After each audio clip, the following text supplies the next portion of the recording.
আসসালামু আলাইকুম। Kalaskathi BM academy online স্কুলে সবাইকে স্বাগত। আজকে আমার নিজের পরিচয়টা আগে দিয়ে নেই। আমি নিশানুলি বিপ্লব, সহকারী শিক্ষক, কলসকাঠি বিএম একাডেমি। আজকে আমি যে বিষয়টা নিয়ে আলোচনা করবো, শিক্ষা নবম শ্রেণীর বিষয় ইতিহাস। শিক্ষার্থীরা, বৈশ্বিক এই মহামারীর সময় আজকে দীর্ঘ 6 মাস পর্যন্ত স্কুল বন্ধ। তোমাদের পড়াশোনা অনেকটা পিছিয়ে গেছে তোমরা, এবং আশা করি নিজেরা বাসায় বসে কিছুটা পাঠ আয়ত্ত করেছো। এবং আজকে আমি তোমাদের সাথে যে বিষয়টি নিয়ে আলোচনা করবো, পরবর্তীতে তোমরা নিজেরা সেটা দেখে বাসায় নিজেরা কিছু আয়ত্ত করার চেষ্টা করবে। সবার আগে বলে রাখি, সবাই নিশ্চয়ই ভালো আছো। আশা করবো সবাই ভালো আছো এবং আগামী দিনেও ভালো থাকবা। যতদিন পর্যন্ত স্কুল না খোলে ততদিন পর্যন্ত আমাদের এই কলসকাঠি বিএম একাডেমি অনলাইন স্কুলের সাথে থাকবা, সেটাই আমরা আশা রাখবো। এবং এই পাঠগুলো নিজেরা বাসায় বসে নিজেরা আয়ত্ত করার চেষ্টা করবো। তো আজকে আমি যে অধ্যায়টা তোমাদের সাথে আলোচনা করবো সেটা হলো তৃতীয় অধ্যায়। তৃতীয় অধ্যায়ের বিষয় কি? তৃতীয় অধ্যায়ের বিষয়টা হলো প্রাচীন বাংলার জনপদ। আমি জানি তোমাদের পাঠ্য বইয়ের সাথে সবাই মোটামুটি আছে, সংযোগ আছে, তবুও তোমরা নিজেরা পাঠ্য বইটা খুলে নিয়ে বিষয়টার সাথে তোমরা সামঞ্জস্য করে নেবে যে আজকে কোন বিষয়টা আমরা আলোচনা করছি। এখানে এটা হলো প্রাচীন বাংলার জনপদ, তৃতীয় অধ্যায়। আগে একটু আমরা শিরোনামটা লিখে দেখি যে আমরা কি বিষয় নিয়ে আলোচনা করতেছি।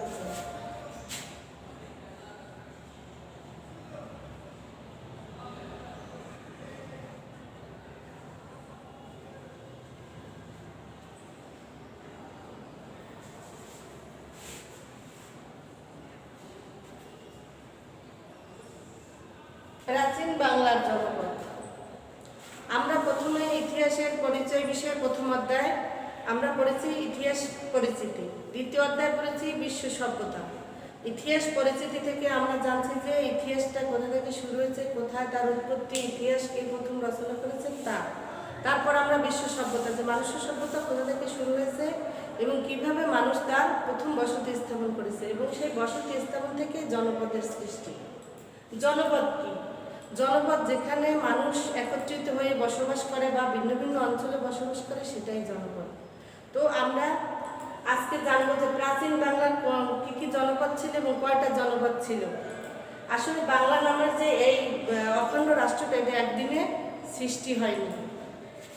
এর যাত্রা শুরু হয় প্রাচীনকাল থেকে, এবং প্রাচীনকালের জনপদগুলোর মধ্যে 16টি জনপদের উল্লেখ পাওয়া যায়। বিভিন্ন শিলালিপি এবং বিভিন্ন সাহিত্য গ্রন্থ থেকে আমরা 16টি জনপদের নাম দেখতে পাই, উল্লেখ পাই। তবে প্রতিটি জনপদের সীমা সবসময় একই রকম ছিল না।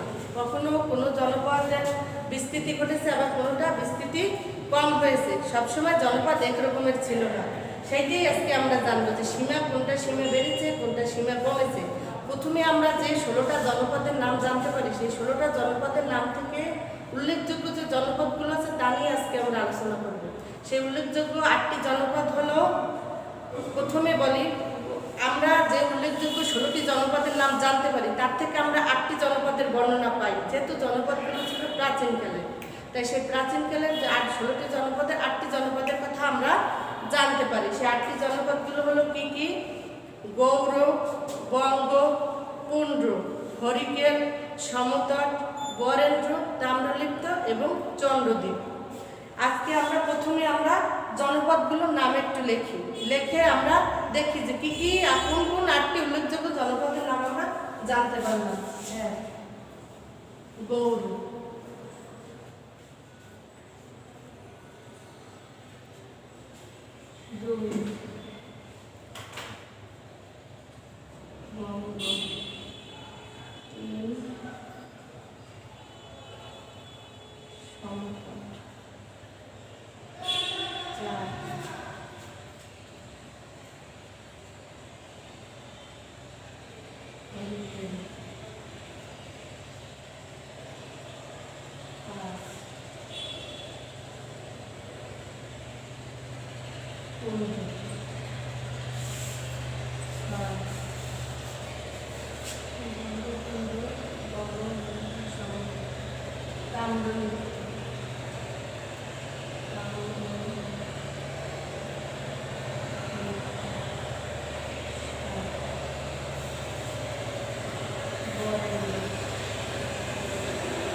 চন্দ্রদ্বীপ।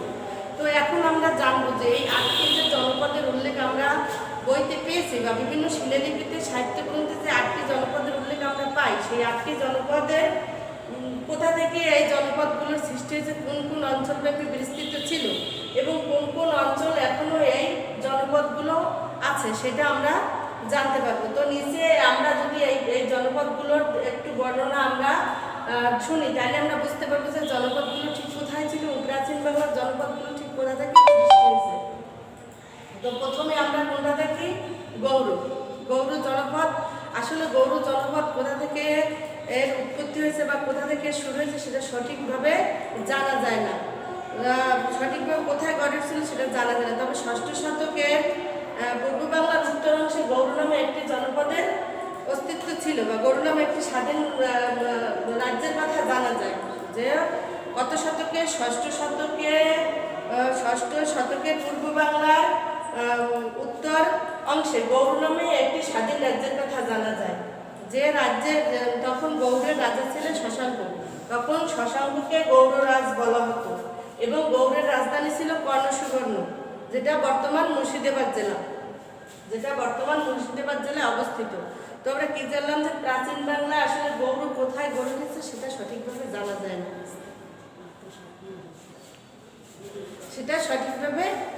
যায় না, কিন্তু আমরা তারপরও যেটা আমরা জানতে পারি গৌড় সম্পর্কে, যে গৌড় ঠিক কোথায় গড়ে উঠেছিল এবং গৌড় নামে একটা স্বাধীন রাজ্য ছিল, সেটা 7ষ্ঠ শতকে গৌড় নামে একটা স্বাধীন রাজ্য গড়ে উঠেছিল, সেটা আমরা বিভিন্ন সাহিত্যিক এবং লেখকদের লেখনীর মাধ্যমে জানতে পারি। তো আমরা জানি যে শশাঙ্ক ছিলেন প্রথম স্বাধীন রাজা এবং তিনি গৌড়ে তার রাজ্য স্থাপন করেন। আমরা যদি ধরি যে প্রাচীন বাংলার প্রথম স্বাধীন রাজাকে, তাহলে আমরা কার নাম প্রথমে জানবো, শশাঙ্কের নাম। যে শশাঙ্ক ছিল প্রাচীন বাংলার প্রথম স্বাধীন রাজা এবং তিনি গৌড়ে তার রাজ্য স্থাপন করেন এবং শশাঙ্ককে গৌড়রাজ বলা হতো। তখন গৌড়ের রাজধানী ছিল কর্ণসুবর্ণ, বর্তমান মুর্শিদাবাদ জেলা ছিল এর অবস্থান। বাংলা মুসলমানদের বিজয়ের কিছু আগে, বাংলা যখন মধ্যযুগে যখন মুসলমানরা বাংলা বিজয় করেন বা বাংলায় যখন মুসলমান শাসন শুরু হয়, তখন মালদহ লক্ষণাবতীকেও গৌড় রাজ্য বলা হতো। আসলে সঠিকভাবে যেহেতু গৌড়ের কোনো সীমারেখা বা বৈশিষ্ট্য বা আয়তন সম্পর্কে জানা যায় না, তাই বিভিন্ন লেখনীর মাধ্যমে আমরা যেটুকু জানতে পারি সেইটাই আমরা গৌড় রাজ্য বলে ধরে নেব এবং শশাঙ্ককে প্রথম গৌড়রাজ বলা হতো এবং শশাঙ্ক ছিলেন প্রথম স্বাধীন রাজা। এর পরবর্তীতে আমরা জানলাম যে গৌড় রাজ্যের ঠিক কোথায় ছিল, যে 6ষ্ঠ শতকে বাংলার উত্তরাংশ ছিল গৌড় রাজ্য, 6ষ্ঠ শতকে বাংলার উত্তরাংশ ছিল গৌড় রাজ্য। তারপর জানবো বঙ্গ রাজ্যটা কোথায় ছিল। বঙ্গ একটি অতি প্রাচীন জনপদ, যেহেতু সঠিক তথ্য পাওয়া যায় না তাই আমরা ধরে নেব যে হয়তোবা গৌড়ের আগে বঙ্গ রাজ্যের বা বঙ্গ জনপদের অস্তিত্ব ছিল বা গৌড়ের ঠিক সমসাময়িক সময় বঙ্গ জনপদের অস্তিত্ব ছিল, তাই বঙ্গ একটি অতি প্রাচীন জনপদের মধ্যে বঙ্গকে আমরা অতি প্রাচীন ধরে নেব। বর্তমান বাংলাদেশের পূর্ব দক্ষিণ পূর্ব দিকে বঙ্গ জনপদ নামে একটি অঞ্চল পরিচিত হয় বঙ্গ নামে।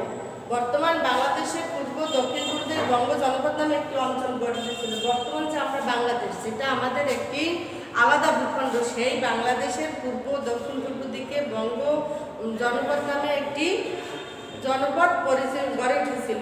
অনুমান করা এখানে বঙ্গ বলে একটি জাতি বাস করত, মানে অনুমান করা হয় যে বঙ্গ বলে একটি জাতি বাস করত, যার কারণে এই জনপদটির নাম হয় বঙ্গ। আমরা এটা অনুমান করিনি, কারণ সঠিক কোনো লেখনী বা কোনো ঐতিহাসিক তথ্য না থাকায় এটা আমরা অনুমান করে নিই যে বঙ্গ নামে একটি জাতি বাস করত, যার কারণে এই জনপদটির নাম হয় বঙ্গ। এখানে বঙ্গ বলে একটা জাতি বাস করত এবং সেই বঙ্গ জাতির নাম অনুসারে এই জনপদটির নামকরণ করা হয় বঙ্গ, তাই জনপদটি পরিচিত হয় বঙ্গ নামে। প্রাচীন শিলালিপিতে বঙ্গের 2টি অঞ্চলের কথা জানা যায়, মানে বঙ্গ যে 2টি অঞ্চল নিয়ে গড়ে উঠেছিল সেই 2টি অঞ্চলের কথা প্রাচীন শিলালিপিতে জানা যায়। একটি হলো বিক্রমপুর, অন্যটি হলো নাগপুর। তাহলে আমরা কি জানলাম যে বঙ্গ একটি অতি প্রাচীন জনপদ। এবং বর্তমান বাংলাদেশের পূর্ব দক্ষিণ পূর্ব দিকে বঙ্গ জনপদ নামে একটি অঞ্চল গড়ে উঠেছিল এবং অনুমান করা হয় এখানে বঙ্গ নামে একটি জাতি বাস করত, যাদের নাম অনুসারে এই জনপদের নামকরণ করা হয় বঙ্গ। এবং প্রাচীন শিলালিপিতে আমরা বঙ্গের দুটি অঞ্চলের উল্লেখ পাই, একটি হলো বিক্রমপুর, বর্তমানে বিক্রমপুর, আরেকটি হলো নাব্য। তাহলে আমরা গৌড়ের পরিচয়ের পর বঙ্গের পরিচয় পেলাম। তারপর কোনটা আছে? সমতট। তারপর আমরা যাব সমতটে। পূর্ব দক্ষিণ পূর্ব বাংলা বঙ্গের প্রতিবেশী জনপদ হিসেবে সমতটের উল্লেখ পাওয়া যায়। পূর্ব দক্ষিণ পূর্ব বাংলার মানে বাংলার পূর্ব ও দক্ষিণ পূর্ব দিকে বঙ্গের প্রতিবেশী জনপদ হিসেবে মানে বঙ্গের পাশাপাশি জনপদ হিসেবে আমরা সমতট জনপদের অবস্থান জানতে পারি। কেউ কেউ মনে করেন সমতট বর্তমান কুমিল্লার প্রাচীন নাম, মানে বর্তমানে যে কুমিল্লা আছে সেই কুমিল্লার প্রাচীন নাম হলো সমতট। বর্তমান কুমিল্লার প্রাচীন নাম সমতট। গঙ্গা ভাগীরথী থেকে শুরু করে মেঘনার মোহনা পর্যন্ত সমুদ্র উপকূলবর্তী অঞ্চলকে সমতট বলা হয়। মানে মেঘনা এবং গঙ্গা ভাগীরথী নদীর পূর্ব থেকে শুরু করে মেঘনার মোহনা পর্যন্ত সমুদ্র উপকূলবর্তী মানে সমুদ্রের উপকূলবর্তী যে স্থান ছিল সেটাই ছিল প্রাচীন সমতট জনপদ। তাহলে আমরা কি জানলাম যে সমতট হলো বঙ্গের প্রতিবেশী একটি জনপদ এবং প্রতিবেশী একটি কেউ কেউ মনে করেন যে বর্তমান যে কুমিল্লা অঞ্চলটা আছে, বাংলাদেশের যে কুমিল্লা অঞ্চলটা আছে সেই কুমিল্লা অঞ্চলটার প্রাচীন নামই হলো সমতট। এটার বিস্তৃতি ছিল কোন পর্যন্ত? গঙ্গা ভাগীরথী থেকে শুরু করে মেঘনার মোহনা পর্যন্ত সমুদ্র উপকূলবর্তী অঞ্চলে ছিল সমতট। এরপর আসি হরিকেল। সপ্তম শতকের লেখকরা হরিকেল নামে অপর একটি জনপদের উল্লেখ করেন। মানে সপ্তম শতকের লেখকেরা হরিকেল নামে একটি জনপদের উল্লেখ করেছেন। তারা হরিকেল নামে একটি জনপদের পরিচয় পান, সেই থেকে হরিকেল নামে একটি জনপদের উল্লেখ করেছেন। এই জনপদটি অবস্থান ছিল বাংলার পূর্ব প্রান্তে। এই জনপদটির অবস্থান ছিল কোথায়? বাংলার পূর্ব প্রান্তে। বর্তমান যে বাংলাদেশ তার পূর্ব প্রান্তে ছিল হরিকেল জনপদটির অবস্থান। মনে করা হয় আধুনিক সিলেট থেকে চট্টগ্রাম পর্যন্ত ছিল এর বিস্তৃতি। তাহলে আমরা কি জানবো যে হরিকেলটা কোথা থেকে আমরা হরিকেল জনপদটার নামটা জানতে পারলাম। মানে প্রাচীন লেখকদের লেখনীতে হরিকেল নামে মানে সপ্তম শতকের যে লেখকরা ছিল সেই লেখকদের লেখনীতে আমরা হরিকেল নামে একটি জনপদের উল্লেখ পাই। এবং এই হরিকেল মনে করা হয় যে হরিকেলের অবস্থান ছিল বাংলার পূর্ব প্রান্তে এবং আধুনিক সিলেট থেকে চট্টগ্রাম পর্যন্ত ছিল এই হরিকেল জনপদের বিস্তৃতি। এরপর আছে পুণ্ড। এরপর প্রাচীন বাংলার জনপদগুলোর মধ্যে অন্যতম হলো পুণ্ড। প্রাচীন বাংলার যে জনপদগুলো আছে, যে 8টি উল্লেখযোগ্য জনপদ আছে তার একটি হলো পুণ্ড। পুণ্ড জনপদ। বলা হয় যে পুণ্ড বলে একটি জাতি এই জনপদের সৃষ্টি করেন। মনে করা হয় যে পুণ্ড বলে একটি জাতি এই জনপদটি সৃষ্টি করেন বা গড়ে তুলেছিলেন। পুণ্ড নামের একদল মানুষ এই জনপদে বসবাস করত এবং তাদের নাম অনুসারে এই জনপদটির নাম করা হয় পুণ্ড। এই জনপদটির নাম করা হয় বর্তমান বগুড়া, রংপুর, রাজশাহী ও দিনাজপুর অঞ্চল নিয়ে পুণ্ড জনপদটি গড়ে উঠেছিল। বর্তমানে বগুড়া, রংপুর, রাজশাহী এবং দিনাজপুর অঞ্চল নিয়ে পুণ্ড জনপদটি গড়ে উঠেছিল। পুণ্ড রাজ্যের রাজধানীর নাম ছিল পুণ্ডনগর, যার পরবর্তীতে নামকরণ করা হয় মহাস্থানগড়। পুণ্ড জনপদটির রাজ্যের রাজধানীর নাম ছিল পুণ্ডনগর, যার পরবর্তীতে নামকরণ করা হয় মহাস্থানগড়। এই পুণ্ড কিন্তু প্রাচীন বাংলার জনপদগুলোর মধ্যে একটি উল্লেখযোগ্য জনপদ। আমরা যে বড় বড় জনপদগুলোর কথা জানতে পারি তার ভিতরে পুণ্ড একটি অন্যতম উল্লেখযোগ্য জনপদ এবং পুণ্ড বলে একটি জাতি এই জনপদটি গড়ে তুলেছিল এবং সেই পুণ্ড জাতির নাম অনুসারে এই জনপদটির নামকরণ করা হয় পুণ্ডনগর এবং এই পুণ্ডনগর রাজ্যের রাজধানী ছিল পুণ্ডনগর। পুণ্ড রাজ্যের রাজধানীর নাম ছিল পুণ্ডনগর, যেটা বর্তমান মহাস্থানগড় নামে পরিচিত। তো বন্ধুরা, শিক্ষার্থীরা, আমরা জানতে পারলাম যে প্রথমে আমরা 5টা জনপদের কথা এ পর্যন্ত জানতে পারলাম, যেগুলো প্রাচীন বাংলার উল্লেখযোগ্য 16টি জনপদের মধ্যে অন্যতম।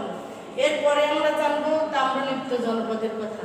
তাম্রলিপ্ত জনপদ হরিকেলের দক্ষিণে অবস্থিত ছিল তাম্রলিপ্ত জনপদ। হরিকেল জনপদটা দক্ষিণে অবস্থিত ছিল এই তাম্রলিপ্ত জনপদ। বর্তমান মেদিনীপুর জেলার তমলুকি ছিল এই তাম্রলিপ্ত জনপদ। বর্তমান মেদিনীপুরের তমলুকি ছিল এই তাম্রলিপ্ত জনপদের প্রাণকেন্দ্র।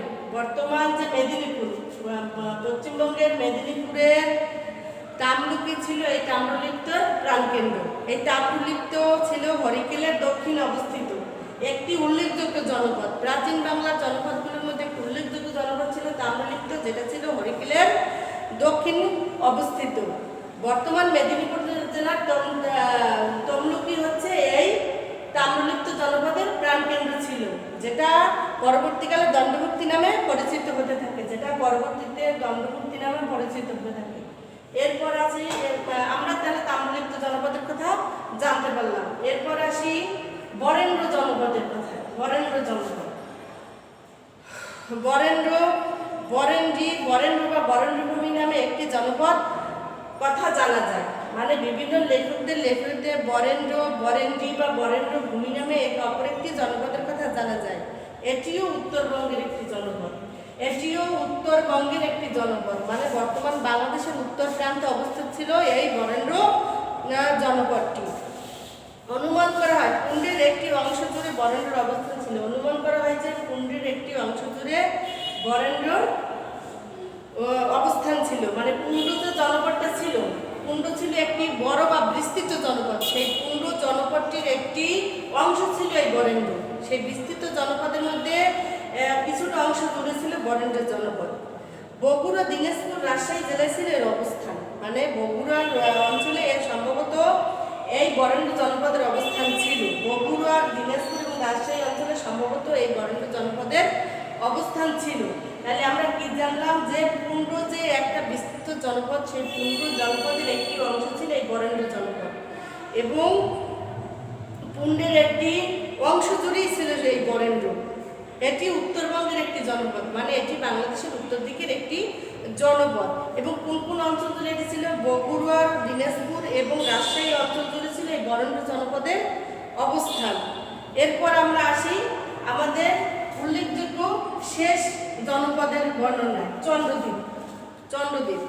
প্রাচীন বাংলায় আরো একটি ক্ষুদ্র জনপদের কথা জানা যায়, যেটির নাম ছিল চন্দ্রদ্বীপ। এটা ছিল ছোট একটি জনপদ। প্রাচীন বাংলার যে জনপদগুলো ছিল তার মধ্যে চন্দ্রদ্বীপ ছিল একটি ছোট একটি জনপদ, ক্ষুদ্র একটি জনপদের কথা জানা যায়, যেটার নাম হলো চন্দ্রদ্বীপ। বর্তমান বরিশাল জেলার মূল ভূখণ্ড এবং প্রাণকেন্দ্রই হলো চন্দ্রদ্বীপ। বর্তমান বরিশাল জেলার মূল ভূখণ্ড এবং প্রাণকেন্দ্রই হলো এই চন্দ্রদ্বীপ। প্রাচীন জনপদটি বলেশ্বর ও মেঘনা নদীর মধ্যবর্তী স্থানে অবস্থিত ছিল।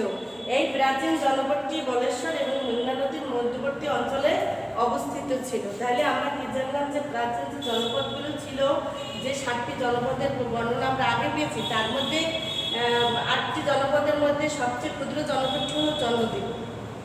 এবং আমরা যে বর্তমান বরিশাল জেলায় বাস করছি, সেই বরিশাল জেলার মূল ভূখণ্ড এবং প্রাণকেন্দ্রই ছিল এই চন্দ্রদ্বীপ। মানে বরিশাল জেলার প্রাচীন নাম ছিল চন্দ্রদ্বীপ। এখানে একটা প্রশ্ন আসতে পারে যে আমরা অনেক সময় এই প্রশ্নটা দেখি, হয়তো নৈবিত্তিকে দেখি বা জ্ঞানমূলক প্রশ্নে দেখি যে চন্দ্রদ্বীপের বর্তমান বরিশাল জেলার প্রাচীন নাম কি, বা চন্দ্রদ্বীপের বর্তমান নাম কি, বা চন্দ্রদ্বীপ কোথায় অবস্থিত ছিল। তাহলে আমরা জানবো যে বর্তমান বরিশাল জেলাই হলো প্রাচীন চন্দ্রদ্বীপ, বা বর্তমান বরিশালের প্রাচীন নামই হলো চন্দ্রদ্বীপ। তো শিক্ষার্থীরা, আমরা আজকে জানলাম প্রাচীন জনপদগুলো কি এবং কোথায় কোথায় প্রাচীন জনপদগুলো অবস্থিত ছিল, কোন কোন অঞ্চল নিয়ে প্রাচীন জনপদ গড়ে উঠেছিল, এবং সেই উল্লেখযোগ্য জনপদগুলোর মধ্যে সবচেয়ে কোন কোন জনপদগুলোর পরিচয় বা বর্ণনা লেখকরা ঐতিহাসিকভাবে লিখে রেখে গেছেন বা বিভিন্ন শিলালিপি থেকে আমরা পেয়েছি। এবং ষষ্ঠ, সপ্তম ও অষ্টম শতকে কী কী উল্লেখযোগ্য জনপদ ছিল তার বর্ণনা। আমরা 16টি জনপদের বর্ণনা আমরা জানতে পারি। 16টি জনপদের কথা জানতে পারি, তার থেকে 8টি উল্লেখযোগ্য জনপদের বর্ণনা আমরা বিভিন্ন লেখনীর মাধ্যমে পেয়ে থাকি। তাহলে আমরা দেখলাম যে এই জনপদগুলো ঠিক কোথায় গড়ে উঠেছিল। আমরা যে আজকে বাংলাদেশে বাস করি, সেই বাংলাদেশের যে মূল ভূখণ্ড,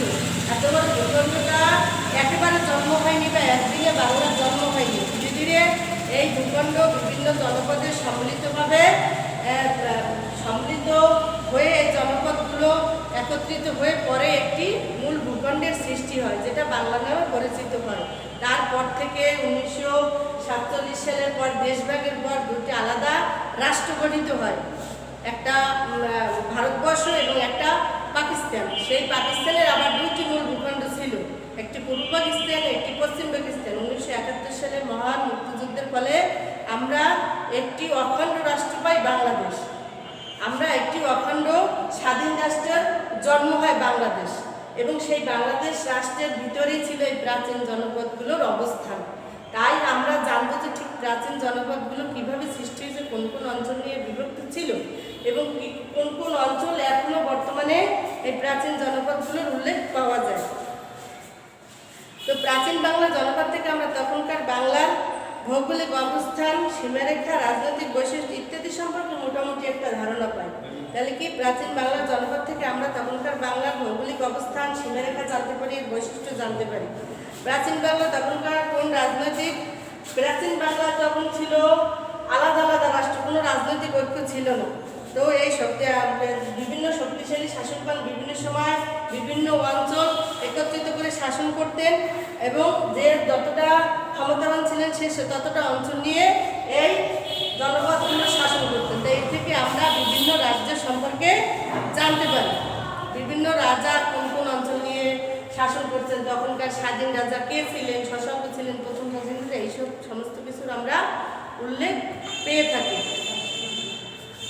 তো শিক্ষার্থীরা, আমরা আজকে যে জনপদগুলোর কথা জানলাম, সেই জনপদগুলো তোমরা বাসায় নিজেরা আয়ত্ত করার চেষ্টা করবে, এবং এর থেকে বিভিন্ন ধরনের প্রশ্ন আমরা পাই। সেই কি প্রশ্ন এর থেকে থাকতে পারে তোমরা নিজেরা সেটা দেখে চেষ্টা করবে যে সেই প্রশ্নগুলোর যেন আমরা উত্তর দিতে পারি বা উত্তর করতে পারি। যেমন উল্লেখযোগ্য প্রশ্ন আসতে পারে, প্রাচীন বাংলার জনপদ কি, কোন কোন অঞ্চল নিয়ে কোন জনপদ গড়ে উঠেছিল, বা গৌড় রাজ্য কোথায় কোন অঞ্চল নিয়ে গড়ে উঠেছিল, প্রথম স্বাধীন রাজা কে ছিলেন এবং তার রাজধানী কোথায় ছিল।